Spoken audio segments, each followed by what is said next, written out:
Yetkin kişi ilə ailə qurmaq lazımdır. İndi xanımlarımız bəzən olur ki, özlərindən gənc oğlanla ailə qururlar. Amma baxırlar ki, o insan yetkindir. Pasportdakı yaşın heç bir əhəmiyyəti yoxdur. Əgər insan yetkindirsə, onunla yəni ailə qurmaq olar. Qeyri-yetkinlik özünü daha çox ailə həyatında nədə biruzə verir? Müəyyən qərarları qəbul edə bilmir. Məsəl üçün valideyn eqosunun altından, təzyiqinin altından çıxa bilmir. İnfantil aparır özünü. Yəni kişi özünü infantil apara bilməz mən düşünürəm. Ailə həyatında hələ bir 30-u keçən kişi necə özünü infantil apara bilər?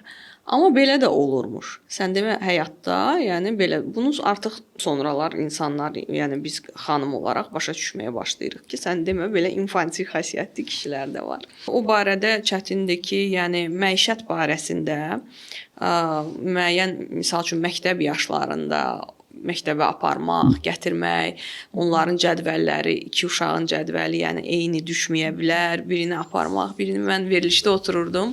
Elə olurdu ki, yəni uşağı məktəbdən gətirmək vaxtı idi artıq.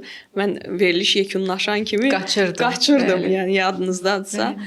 Yəni bu məsələlər biraz çətindir, amma yaxşı valideynlərin Allah canını sağ eləsin, dünyadan köçənlərə də Allah rəhmət eləsin. Yaxşı valideynlərin olması və ümumiyyətlə uşaqlığın gözəl mühitdə keçibsə, düşünürəm ki, istənilən çətinliyin öhdəsindən gələcəksən. Xoşbəxt bir ailədə böyümüsənsə, uşaqlığın xoşbəxt bir ailədə keçibsə, ki mən buna görə öz valideynlərimə çox təşəkkür eləyirəm ki, gözəl bir mühitdə məni böyüdüblər.